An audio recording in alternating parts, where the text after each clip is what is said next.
चला आपण आता करंट अफेअर्स चालू घडामोडी या विषयांचे प्रश्न बघूयात. त्याचं आपण डिटेलमध्ये जरा डिस्कशन करूयात. करंट अफेअर्स आणि इकॉनॉमिक्स हा विषय. तर बघा, करंट अफेअर्सचं जर आपण थोडंसं पाहिलं तर प्रश्न जे आहे ते मीडियम टू हार्ड अशा दर्जाच्या अशा स्वरूपाचे बघू शकतो. आणि थोडंसं जर आपण बघितलं तर 2023चेही आणि 2024चेही काही प्रश्न जे ते विचारलेले होते. 25चे 1-2 प्रश्न आढळतील. तर करंट अफेअर्सच्या विषयांचा जो स्प्रेड आहे तो थोडासा असा लांब पल्ल्याचा होता असं आपण त्याला बघू शकतो. म्हणजे जे विद्यार्थी पुढच्या वर्षाची तयारी करते त्यांनी एक लक्षात घेतलं पाहिजे की करंट अफेअर्स फक्त आपल्याला 6 महिन्याचे 1 वर्षाचे वाचून चालला नाही, तर तोच आढावा जो आहे तो संपूर्ण मागच्या 2-1 वर्षाचा तरी घेतला गेला पाहिजे. आणि आपले जे काही चालू घडामोडींचे आपण मॅरेथॉन लेक्चर्स घेतलेले होते, आर्थिक चालू घडामोडी, राजकीय चालू घडामोडी किंवा क्रीडा क्षेत्रातील असू द्या, पुरस्कार असू द्या, ते आपण सर्व मागच्या 2 ते 3 वर्षांचे कव्हर केलेले होते. त्यातून काही प्रश्न देखील आले, ते देखील आपण इथे बघणार आहोत. तर बघा, पहिला प्रश्न, दुष्काळ सहन करणारी, इथे तुम्हाला ओळखायचं आहे, जात सादर करण्याच्या यशस्वी प्रयत्नांसाठी डॉक्टर स्वाती नाईक यांना प्रतिष्ठित नॉर्मन बोरलॉग पुरस्काराने सन्मानित करण्यात आले. तर ती जात कोणती आहे किंवा ते वाण कोणतं आहे हे तुम्हाला तिथे विचारलेलं होतं. 2023ला हा जो पुरस्कार आहे तो त्यांना तिथे प्रदान करण्यात आलेला होता, प्रतिष्ठित नॉर्मन बोरलॉग पुरस्कार. तर त्याचं उत्तर काय आहे? तर बघा, पर्याय क्रमांक 2, सहभागी धान तांदूळ. सहभागी धान तांदूळ हे त्याचं पर्याय. कृषी शास्त्रज्ञ डॉक्टर स्वाती नाईक यांना 2023चा नॉर्मन बोरलॉग फील्ड अवॉर्ड जो आहे तो तिथे प्रदान करण्यात आलेला होता, सहभागी धान तांदूळ या जातीसाठी. त्यानंतर पुढचा प्रश्न पाहूयात.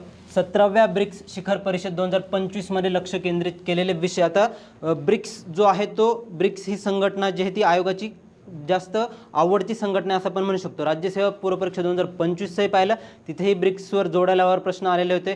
पूर्वपरीक्षा 2026ही पाहिले आपण राज्यसेवेची, तिथेही त्यांनी थीम्स विचारलेले होते. तो प्रश्न जरासा डिबेटेड आहे. यावर्षी 31 मेला जी परीक्षा झाली, आता कंबाईंडच्या पूर्वपरीक्षेमध्ये देखील त्यांनी ब्रिक्सवर जे आहे ते प्रश्न विचारलेले. त्यामुळे ब्रिक्स असू द्या किंवा आता पुढच्या वर्षी आपण एक्सपेक्ट करू शकतो की SCO किंवा G20 ज्या काही शिखर परिषद आहे, IONS ज्या शिखर परिषदा होत असतात त्यावर जो तो प्रश्न इथे येऊ शकतो. प्रश्न बघूयात.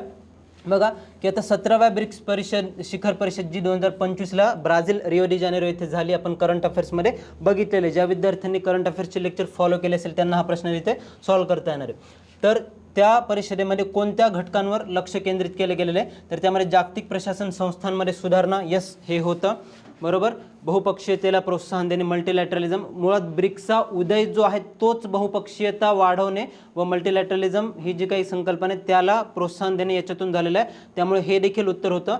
त्यानंतर सामाजिक विषमतेला संबोधित करणे. ब्रिक्सचं जर आपण 2025चं त्या ठिकाणी डॉक्युमेंट बघितलं तर तिथे हा घटक जो आहे तो उल्लेख केलेला नाही आहे त्याचा. त्यानंतर चौथा जो पर्याय, AI च्या नियंत्रणासाठी समावेशक चौकट प्रस्थापित करणे, यस ह्याच्यावर जे आहे ते त्या ठिकाणी एक डिक्लेरेशन ब्रिक्सच्या सदस्य देशांनी स्वीकारलेलं होतं. AI च्या नियंत्रणासाठी सर्वसमावेशक चौकट प्रदान करणे. तर अ, ब आणि ड. बघा, अ, ब आणि ड, पर्याय क्रमांक 3 हा जो आहे तो तुमचा तिथे बरोबर येतो. पुढचा प्रश्न पाहूया. युनायटेड, आता खालीलपैकी योग्य कथने ओळखा. आता माझ्या माहिती आयोगाने जे आहे ते UNV असं फक्त विचारलेलं होतं, त्याला कुठल्याही प्रकारे इंग्लिशही प्रश्न आणि मराठी प्रश्न UNV एवढंच वापरलेलं आहे. त्यांनी फुल फॉर्म देखील दिलेला नाही. तर UNV म्हणजे काय? तर युनायटेड नेशन्स व्हॉलेंटियर्स ऑर्गनायझेशन, स्वयंसेवी संस्थांसाठीची संयुक्त राष्ट्रांची ही संस्था आहे. तर बघा, 3 त्या ठिकाणी पर्याय दिलेले आहे. थोडासा अनएक्सपेक्टेड प्रश्न होता हा. 2024मध्ये युनायटेड नेशन्स व्हॉलेंटियर्सने जे आहे ते जगभरात 14,500हून अधिक स्वयंसेवक जे ते तैनात केलेले आहेत. आता आपण जे ते आपल्या टीमने ह्या वेबसाईटवर जाऊन त्यांच्या तिथे चेक केलं की आकडा किती आहे. तर आकडा जो आहे तो 14,631 एवढे व्हॉलेंटियर्स त्यांनी तिथे डिक्लेअर केलेले होते. तर स्टेटमेंट काय म्हणते, 2024मध्ये UNVने जगभरात 14,500हून अधिक म्हणजे 631 स्वयंसेवक तैनात केले होते. तर स्टेटमेंट आपलं जे ते बरोबर येतं. यस, बघा, 2026 हे वर्ष संयुक्त राष्ट्रांनी आंतरराष्ट्रीय स्वयंसेवक वर्ष म्हणून घोषित केलं होतं. तुम्ही जर आपलं जे काही करंट अफेअर्सच्या चालू घडामोडीचं लेक्चर्स रिलिजियसली फॉलो केले असतील तर 2025चं आणि 2026चे जे काही आंतरराष्ट्रीय वर्ष आहेत ते आपण सर्व तिथे डिस्कस केलेले होते. तर त्यामध्ये हे देखील घेण्यात आलेलं होतं की 2026 हे वर्ष संयुक्त राष्ट्रांनी आंतरराष्ट्रीय स्वयंसेवक वर्ष म्हणून घोषित केले, बरोबर आहे. त्यानंतर स्वयंसेवक हे समुदाय विकास, मानवी हक्क, शांतता निर्मिती इत्यादी भूमिकांमध्ये कार्य करतात. हे एक जनरल स्टेटमेंट आहे. यस, ते त्या ठिकाणीच काम करत असतात किंवा त्यांची नियुक्ती त्यासाठीच केलेली असते, शांतता प्रस्थापित करण्यासाठी. तर आपलं काय विचारलेलं, योग्य कथने ओळखा. पर्याय क्रमांक 4 वरीलपैकी सर्व हे त्या ठिकाणी उत्तर असणार आहे. त्यानंतर बघा, पुरस्कार हे जे लेक्चर आपण घेतलं होतं त्यामध्ये जे येते तिथे आपण डिस्कस केलेले कोणत्या वर्षी जे ते महाराष्ट्र भूषण पुरस्कार प्रदान करण्यात आलेले आहे. महाराष्ट्र भूषण पुरस्कार विजेत्यांचा क्रम जो आहे तो विचारलेला आहे. पुरस्कार मिळालेल्या वर्षानुसार चढत्या क्रमाने लावा.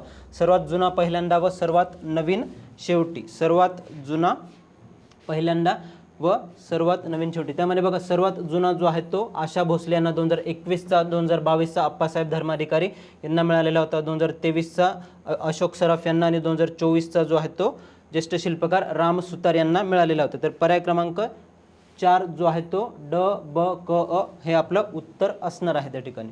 बरोबर. नंतर बघा खानमिगो हे डॅश डॅश या क्षेत्राशी संबंधित असलेली कृत्रिम बुद्धिमत्तेवर आधारित ॲप आहे. बघा आपण यूट्यूबवर जर तुम्ही बघितलं असेल तर खान अकॅडमी हा एक जागतिक स्तरावरचा मोठा चॅनल त्या ठिकाणी प्रसिद्ध आहे. तुम्ही जर कुठल्याही सायन्स क्षेत्राशी, विज्ञान क्षेत्राशी संबंधित असू द्या किंवा मॅथमॅटिक्स किंवा इतर कॉम्पिटिशन वगैरे ज्या काही क्षेत्राशी आता AI/ML येते तर त्याशी संबंधित कुठलीही तिथे तुम्ही सर्च केलं, मला हे सांगा व्यवस्थित एक्सप्लेन करून, तर पहिल्यांदा खान अकॅडमी हा चॅनल तिथे येतो. अमेरिका स्थित एक महत्त्वाची, एक मोठी जागतिक स्तरावरची एक शिक्षण अकॅडमी आहे ती. त्यांनीच एक कृत्रिम बुद्धिमत्तेवर आधारित शिक्षण क्षेत्रासाठीचं विकसित केलेलं ॲप आहे ते. खान अकॅडमीने विकसित केलेलं ॲप आहे ते, किंवा एक शिक्षण क्षेत्राचा प्रसार करण्यासाठीचं ॲप विकसित केलेलं त्यांनी खान अकॅडमीने. खान अकॅडमीचा जर आपण विचार केला तर 2008 या वर्षी जे ती साल खान यांनी अमेरिकेमध्ये ह्या अकॅडमीची स्थापना केलेली होती 2008 या वर्षी. ते देखील लक्षात असू द्या. आता खान अकॅडमी, खान मिगो विचारलेली तर त्या अकॅडमी संदर्भात पुढच्या वर्षी प्रश्न देखील जो आहे तो तिथे विचारू शकतात ते. त्यानंतर पुढचं, खालीलपैकी कोणती बाब ही उभ्या शेतीचा किंवा व्हर्टिकल फार्मिंग त्याचा फायदा नाही. जर आपलं पर्यावरण मॅरेथॉन हे जे लेक्चर तुम्ही बघितलं असेल तर त्याच्यामध्ये मी व्हर्टिकल फार्मिंग, हॉरिझॉन्टल फार्मिंग किंवा हायड्रोपोनिक्स, एरोपोनिक्स हे ज्या संकल्पना आहेत त्या तिथे आपण डिटेलमध्ये डिस्कस केलेल्या होत्या. बघा आता विचारलेलं काय, खालीलपैकी कोणती बाब ही उभ्या शेतीचा, व्हर्टिकल फार्मिंगचा फायदा नाही विचारलेलं. जरी तुम्हाला फायदा माहीत नसेल तरी ऑप्शनकडे बघून तुम्ही जे ते इलिमिनेट करू शकता. बघा पाण्याचा कमी वापर होतो, पाण्याचा कमी वापर होतो हे आपल्याला माहिती आहे. फायदा 100% आहे, कारण शेती क्षेत्रातून पाण्याचा वापर कमी करणे हे गव्हर्नमेंटचं जे धोरणच आहे. बरोबर, हा फायदा आहे. बारमाही पिकांचे उत्पादन होते, हा देखील फायदा आहे. त्यानंतर शेतीयोग्य जमिनीवरील अवलंबित्व वाढले. बरं हा फायदा आहे का? बरं तर नाही, हा फायदा नाही आहे, कारण शेतीवर योग्य जमिनीवरील अवलंबित्व वाढलं म्हणजे ते नुकसान होतं आहे. नंतर चौथा, वाहतुकीचा कमी झालेला खर्च, तर हा देखील फायदा आहे. तर ऑप्शन वाचून देखील तुम्ही तिथे जरी संकल्पना माहीत नसेल तरी ऑप्शन वाचून तुम्ही उत्तर जे ते काढू शकता. शेतीयोग्य जमिनीवरील अवलंबित्व वाढले म्हणजे नुकसान होतं आहे ना हे, तर हे नसणार. बघा आता उत्तर पर्याय क्रमांक 3 हे आपलं उत्तर असणार आहे. व्हर्टिकल फार्मिंग जर आपण संकल्पना पाहिली तर इमारतींमध्ये किंवा नियंत्रित वातावरणात थरांमध्ये जी शेती केली जाते त्याचा फायदे कमी पाणी, कमी जागा, वर्षभर उत्पादन येत असतं. आणि हायड्रोपोनिक्स, एरोपोनिक्स हे त्याच्या ज्या आहे त्या उपघटक आहे असं आपण बघू शकतो. त्यामुळे पारंपरिक जमिनीवर अवलंबित्व कमी होते, वाढत नाही. पर्याय क्रमांक 3.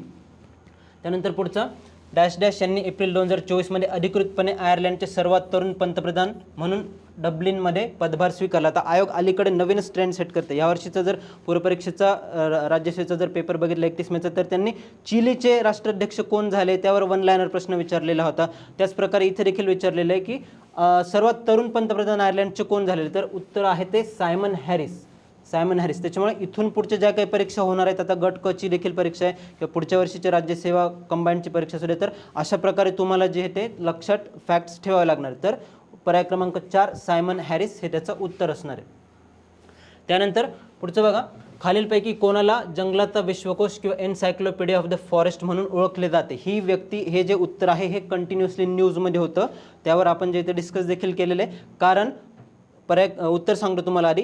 पर्याय क्रमांक 4 तुलसी गौडा हे त्याचं उत्तर आहे. कारण की कर्नाटक राज्यातून येतात त्या आणि 2021ला त्यांना पद्मश्री पुरस्कार प्राप्त झाला होता आणि 2024 डिसेंबरमध्ये त्यांचं निधन झालं होतं व कंटिन्युअसली, कारण महाराष्ट्र शासनानेही त्यांनी जे काही प्रकल्प राबवलेले कर्नाटकमध्ये वनीकरणासाठीचे, तर ते राबवण्याचा उद्देश देखील महाराष्ट्र शासनाने तिथे घेतलेला होता. त्याच्याकरता त्या न्यूजमध्ये होते. तर तुलसी गौडा हे उत्तर असणार आहे. त्यांना एनसायक्लोपीडिया ऑफ द फॉरेस्ट म्हणून तिथे ओळखलं जातं. वनीकरणासाठी कर्नाटकमध्ये त्यांनी एक मोठी मोहीम तिथे राबवलेली होती. बघा कर्नाटकातील हलाक्की जमातीतील ज्येष्ठ पर्यावरणवादी आहेत त्या.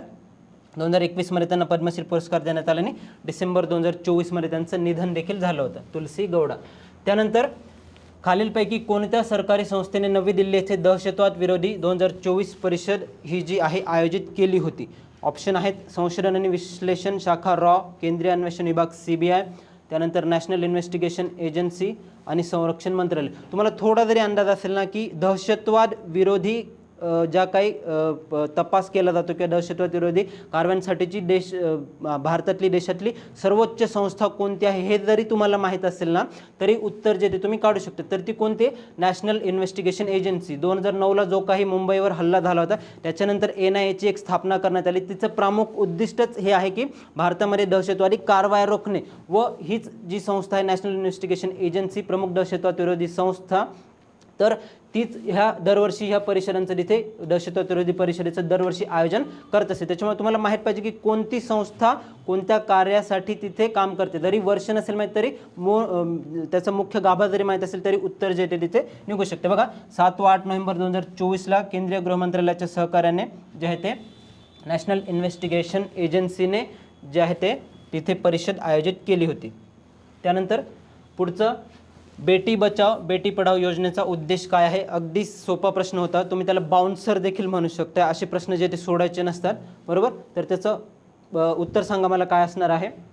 उत्तर पर्याय क्रमांक 2 लिंग समानता व मुलींचे शिक्षण. 22 जानेवारी 2015ला बेटी बचाव बेटी पढाओ ही योजना हे जे अभियान आहे ते लॉन्च करण्यात आलं होतं. पानिपत हरियाणा या ठिकाणून पंतप्रधान नरेंद्र मोदी यांच्या हस्ते. त्याला मागच्या वर्षी जे ते 10 वर्ष पूर्ण झाले व आपण ज्या काही आपल्या शासकीय योजना उपक्रम घेतलेले त्या योजनांमध्ये ज्या काही अलीकडील आहेत योजना नवीन लॉन्च केलेल्या किंवा ज्यांना 10 वर्ष 5 वर्ष झाले अशा देखील डिस्कस केलेल्या होत्या. त्यामध्ये मी तुम्हाला सांगितलेलं होतं येस लिंग समानता व मुलींचे शिक्षण अबाधित राखणे हे ह्या योजनेचा उद्देश आहे मुख्य. त्यानंतर मिशन शक्ती योजना हे देखील आपण डिस्कस केलं होतं. मिशन शक्ती योजना ही कशाशी संबंधित आहे? तर महिला सक्षमीकरणाशी संबंधित ही महत्त्वाची योजना आहे. पर्याय क्रमांक 2 हे याचं उत्तर असणार आहे. बघा महिला आणि बाल विकास मंत्रालयाने सुरू केलेली एक एकात्मिक अमरेला योजना आहे. त्याच्यामध्ये महिला शक्ती. आता पुढच्या वर्षीचा प्रश्न कसा असू शकतो ना की मिशन शक्तीमध्ये कोणते 2 उपघटक येतात तर त्यांचं देखील नाव लक्षात असू द्या. संभल हे हा एक उपघटक आहे आणि दुसरं सर्वज्ञ हा एक उपघटक त्या ठिकाणी महिला मिशन शक्ती या मुख्य अमरेला योजनेअंतर्गत येतो. महिलांची सुरक्षा संरक्षण आणि सक्षमीकरण करणे. त्यानंतर पुढचा प्रश्न पाहूयात. बघा नाव विचारलेलं आहे, 1 लायनर आहे. एक पायलट वैमानिक आणि उद्योजक हे अमेझॉनचे संस्थापक जेफ बेझोस यांच्या ब्लू ओरिजिनच्या NS-25 मोहिमेत परदेशी पर्यटक म्हणून अंतराळात जाणारे पहिले भारतीय नागरिक ठरले. तर न्यूजमध्ये होतं हे पण. तर त्याचं उत्तर जे आहे पर्याय क्रमांक 3 गोपीचंद थोटाकुरा हे आहे. त्यांनी मे 2024मध्ये जे आहे ते भारतीय वंशाचे गोपीचंद थोटाकुरा हे ब्लू ओरिजिनच्या न्यू शेफर्ड मोहिमेअंतर्गत अंतराळात गेले. त्यांनी अंतराळात जाणारे भारताचे पहिले स्पेस टुरिस्ट म्हणून ठरलेलं होतं. ऐतिहासिक त्या ठिकाणी टप्पा ओलांडलेला होता. त्याकरताच आयोगाने जो तो प्रश्न विचारला होता. त्यानंतर बघा भारतात 2024च्या सार्वत्रिक निवडणुकीमध्ये निवडणूक लढणाऱ्या महिला उमेदवारांची एकूण संख्या किती एवढं विचारलेलं होतं. निवडून आलेले किती हे नाही तर आता त्याही पलीकडे जाऊन त्यांनी एकूण महिला उमेदवार किती उभ्या होत्या हा त्यांनी तिथे आकडा विचारलेला आहे.